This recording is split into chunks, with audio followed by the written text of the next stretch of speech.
Bonjour à tous et bienvenue à la revue de la presse édition de ce 14 septembre 2020.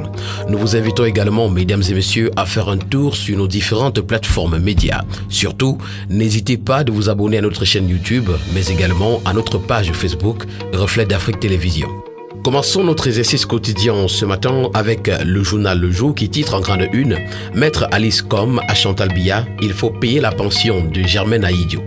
Et puis toujours dans ces colonnes, Ferdinand Nana Payon, je lance une fondation pour le livre. 30 ans après avoir lancé la bourse du livre, le pensionnaire de livres et homme de marketing revient sur son combat et annonce son héritage. Le quotidien Cameroun Tribune est également en kiosque ce matin et parle de colloque sur les 60 ans d'indépendance. Paul Biya invité.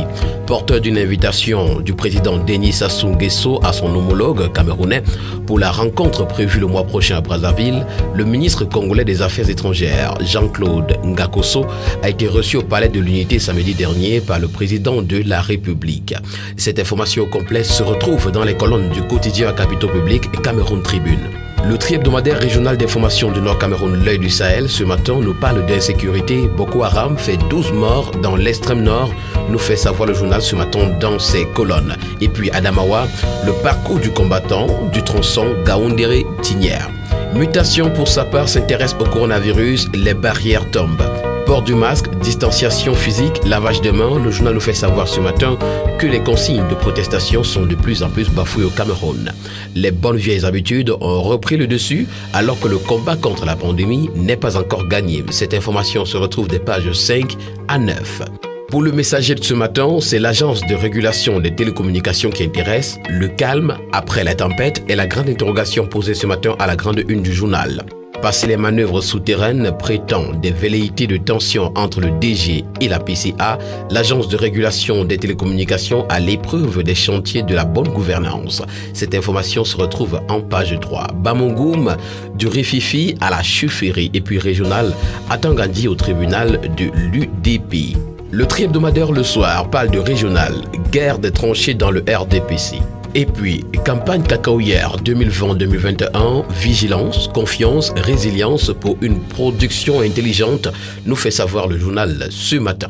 L'hebdomadaire d'enquête, d'analyse et de sondage, l'Indépendant est également en kiosque et parle de réunions et manifestations publiques. Veto à Yaoundé. Le gouverneur de la région du centre proscrit le 11 septembre dernier toute réunion et toute manifestation publique non déclarée jusqu'à nouvel ordre. Le document intégral de l'arrêté de Nasseri Paul Biya et l'analyse de la rédaction se retrouvent ce matin dans les colonnes de l'hebdomadaire L'Indépendant. Maître Yondo Black s'exprime également dans les colonnes de l'hebdomadaire L'Indépendant ce matin et dit « Et maintenant, Kamto comme Moïse ». Intégration, la tribune des communautés parle de crise anglophone au Cameroun, la bataille de Bamenda, le cru et le cuit américain. Le journal nous fait savoir ce matin que les populations de Bamenda sont prises entre deux feux. L'armée camerounaise et les séparatistes fourbissent leurs armes pour le contrôle de la capitale du Nord-Ouest. Au même moment, la 116e session du Congrès des États-Unis pilonne indifféremment Yaoundé, Paris et les milices armées. Appel au soulèvement populaire, Paul-Éric Kingé crache le feu sur Maurice Kamto et le titre en grande une ce matin du quotidien Réalité Plus. Le président national du parti Mouvement Patriotique pour un Cameroun Nouveau s'insurge contre Maurice Kamto et son ambition de soulever le peuple contre le président Paul Biya. Dans les colonnes de défis actuels ce matin, ce sont des manœuvres qui sont à l'œuvre. Sanction au RDPC, le grand cafouillage.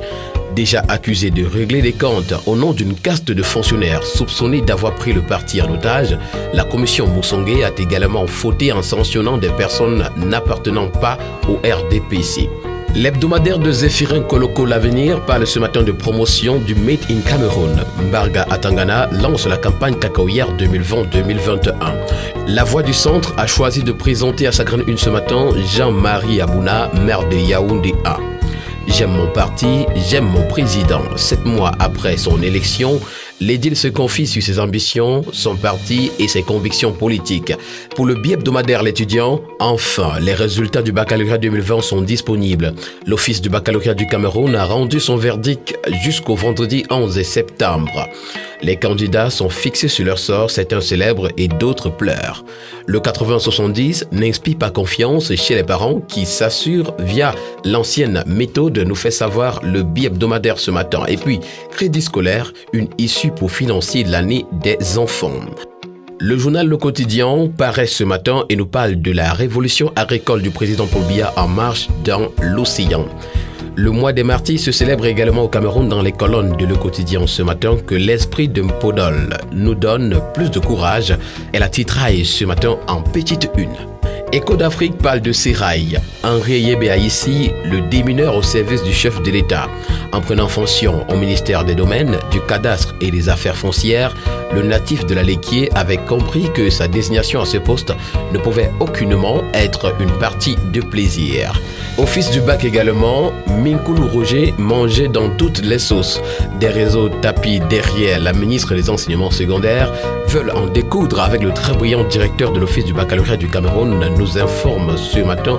Canal Express parle pour sa part ce matin de Philippe Mbangambois comme un homme exceptionnel. Week-Info, l'hebdomadaire qui parle de l'information en toute détente, titre ce matin « Territorial des sous-préfets et des scandales ». Alors qu'elle représente les institutions républicaines dans leurs arrondissements, bon nombre de ces autorités administratives ne sont pas toujours des modèles de comportement.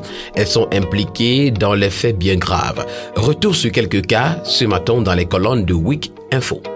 L'équation s'intéresse ce matin à l'honorable docteur Maître Fosso Faustine. Ces politiciens égoïstes veulent vous utiliser comme du bétail et le titre brandit ce matin en grande une. Dans une mise en garde argumentée des dispositions légales en termes d'insurrection, l'honorable docteur Maître Fosso Faustine exhorte les populations à ne pas se laisser piéger par les hors-la-loi.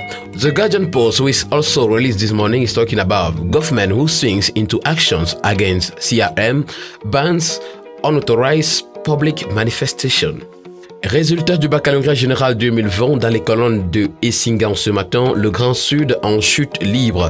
Taux de réussite 2020, centre 49,68%, Est 40,20%, Sud 44,46% comparativement à 2019 où on avait respectivement 65,08%, 55,21% et 58,88% de succès.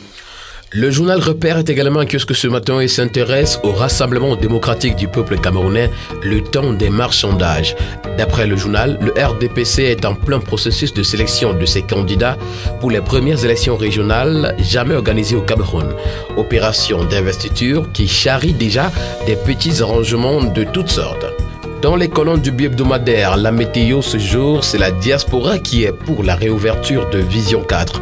Des milliers de compatriotes résidant à l'étranger réclament le retour sans délai de l'équilibre de l'information contre les manipulateurs à travers cette chaîne de Jean-Pierre Amogo Belinga qui diffuse depuis le Cameroun.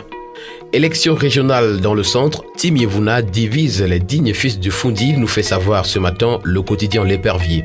Le cabinet de l'ancien délégué du gouvernement, vomi par sa propre base militante pour népotisme et affairisme, s'est mué en un organe de presse pour pondre des pamphlets et les faire diffuser par certains médias acquis à la solde de Jack Bauer.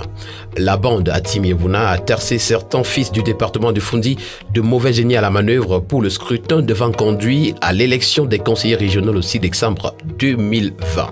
Le journal d'économie et de finances Ecomatin parle ce jour d'inondation, la course contre la montre et puis les banques réduisent de 32% les crédits aux petites et moyennes entreprises.